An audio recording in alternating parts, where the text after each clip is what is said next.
The precise moment my marriage shattered was on a Tuesday night in October. I stood in our dining room, wearing the dress I'd chosen to celebrate my Teacher of the Year award, waiting for my husband, Ryan.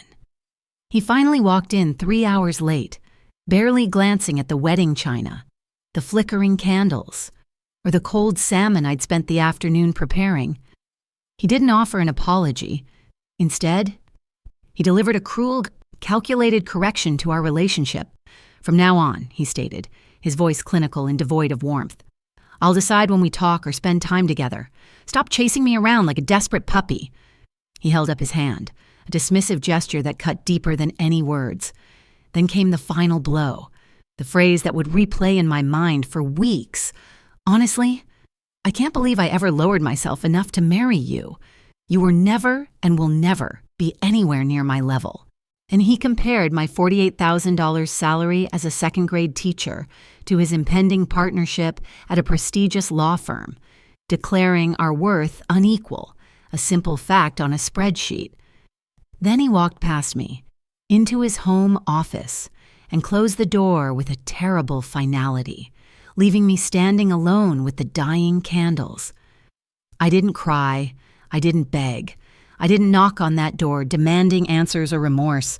Instead, a cold, clear resolve settled inside me, like ice forming on a winter lake. If Ryan wanted silence and distance, if he truly believed marrying me was lowering himself, I would give him exactly what he asked for, with such perfect compliance that he would eventually realize the catastrophic mistake he had made. I would become the woman who was truly not on his level, a woman who no longer needed him. The next morning, the strategic withdrawal began. I woke before dawn and moved through our home with a new purpose. I made coffee, but only 1 cup. I prepared my simple breakfast, leaving the kitchen table empty where his meticulously prepared omelet used to sit, when Ryan finally emerged, adjusting his cufflinks and glued to his phone. He stopped in the kitchen doorway, confusion briefly clouding his face. 3 years of routine, gone. I calmly explained that since my service was apparently beneath his standards, I assumed he'd prefer to handle his own meals going forward. The words were polite, lacking any trace of anger, and that seemed to confuse him even more than the absence of breakfast. He left without the automatic goodbye kiss, without the usual reminder about his schedule, and without his briefcase, which I'd always placed by the door. That first day was difficult, not because I missed him, but because I had to actively override 3 years of ingrained habit. My hand kept reaching for my phone to text him, to check in, to ask if he needed anything. I redirected that energy. I texted my sister, Claire, and my old friend, Andrea, reconnecting with the people I'd neglected while managing Ryan's life. I even joined my colleague Jenna for lunch in the teacher's lounge, something I hadn't done in months, when I told her about the Teacher of the Year award. Jenna genuinely squealed with excitement. Her reaction was everything Ryan's should have been: authentic, proud, and validating. For the first time, I felt lighter, as if a heavy weight I hadn't realized I was carrying had been lifted. By day 3, the shift was profound. I woke up and realized I hadn't thought about Ryan once. He was no longer the background program consuming my mental space. I was fully present with my second graders, teaching them about the water cycle with genuine enthusiasm. I reclaimed my morning routine, going to the gym at 5:30 a.m., something I had abandoned because his petty complaints had made me feel guilty. By day 7, I took the first terrifying but necessary step toward my future. I drove across town to a bank Ryan would never frequent and opened a checking account in only my name, setting up automatic transfers from my paycheck, small, unnoticed amounts to build a financial safety net. That same week, I consulted a sharp divorce attorney, Patricia Reeves. She listened to my story with focused intensity. When I finished, she smiled, not a kind smile, but the smile of someone who knew exactly how to make Ryan regret every cruel word.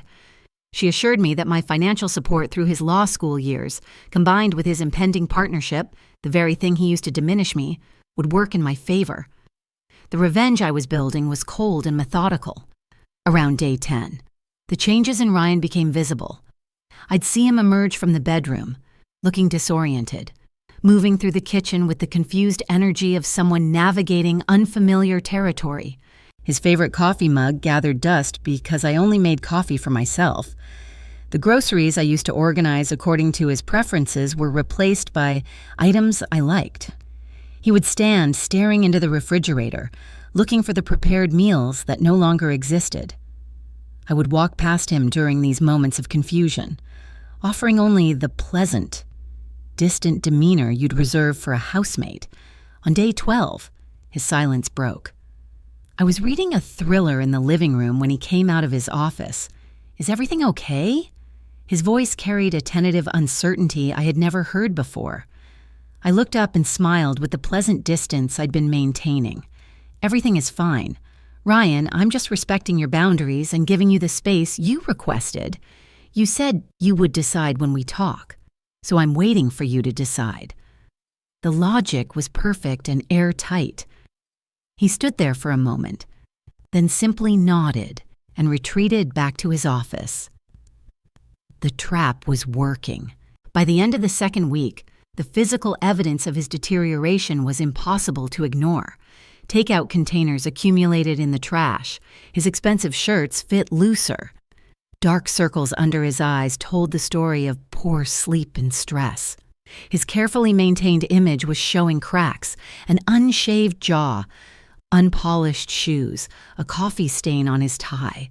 The man who told me I was beneath his level was discovering what his level looked like without the invisible support system I had provided for 3 years. On day 15, a Friday afternoon, I was in my classroom when the intercom crackled. Ryan was waiting for me in the main office. I walked down the hall and saw him standing in the lobby, out of place in his charcoal Tom Ford suit, holding an enormous bouquet of wilting roses. He looked haggard, desperate. Relief flooded his features when he saw me, quickly followed by the desperate hope of a man who thought an expensive gesture could fix everything.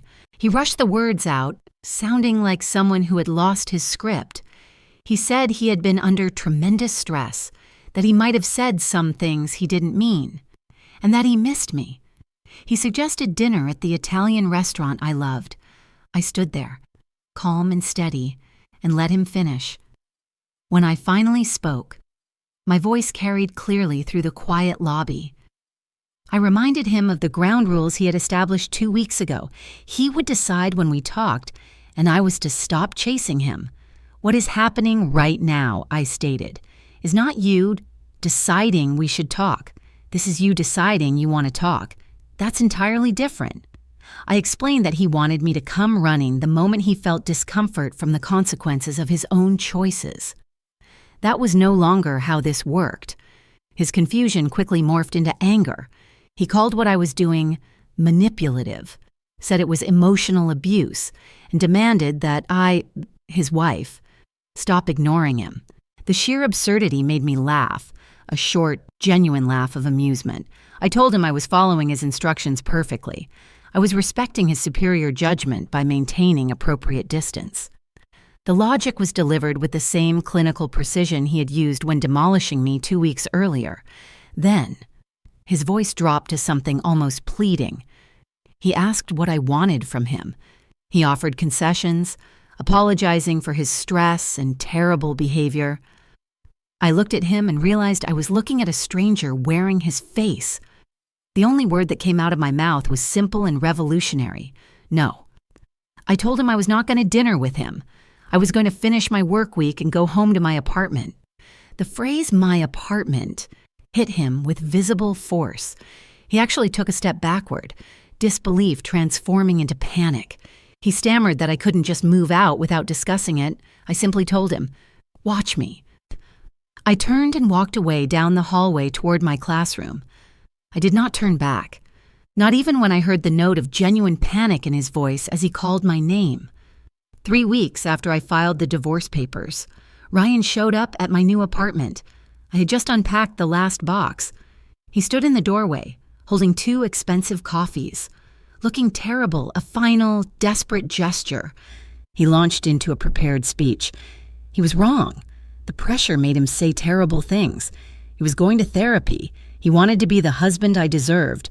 I let him finish. Then I asked him the question that cut to the core of his performance. Are you trying to reconcile because you actually want to be married to me, or because your managing partners suggested that a messy divorce right before your partnership decision might reflect poorly on your judgment and stability? The flicker of surprise in his eyes, followed by the attempted careful neutrality, told me everything. He tried to deny it, but his lack of conviction was evident. I calmly told him that he had been right about one thing. We were not on the same level, but he had gotten the hierarchy completely backwards. I explained that I spent my days teaching children how to read and think critically, shaping young minds and creating real value that would ripple forward through generations. He, on the other hand, helped wealthy corporations find legal loopholes to avoid paying taxes. I was proud of my level. I had no interest in descending to his. Where human worth was calculated purely by salary and status, and where love was transactional, I told him the divorce would proceed exactly as planned. Patricia had assured me the settlement would be substantial. Given my financial support during his law school years, his impending partnership would now pay me handsomely. He made one final threat, warning me that fighting the divorce would be expensive and drawn out, that his firm had excellent attorneys. I smiled. I told him Patricia was actually hoping he would choose to fight, as it would give her the opportunity to expose his behavior in detail, creating exactly the kind of messy public divorce that his firm would view as evidence of poor judgment and instability. He, the strategist, understood litigation risk. He was defeated. He turned and walked away without another word. I closed the door and poured the expensive coffee he brought me down the kitchen sink. 6 months after the divorce finalized, I sat in my apartment, which was completely, gloriously mine. The settlement paid off all my student loans and left me with a substantial financial cushion. The man who said I was beneath him had been made to pay an expensive lesson for his arrogance. The real revenge, however, was not the money or the news that his partnership had been deferred because of the personally difficult period he had created. The real revenge was the peace. It was waking up each morning without anxiety, coming home to silence that felt welcoming, and pouring my energy back into my students and my own life. The woman he tried to diminish had turned out to be stronger than he ever imagined. She walked away with her dignity intact, her future bright with possibility, and her coffee made exactly how she liked it, in an apartment that belonged to no one but herself. She understood that she had always been enough, and his inability to see that reflected his deficiency, not hers.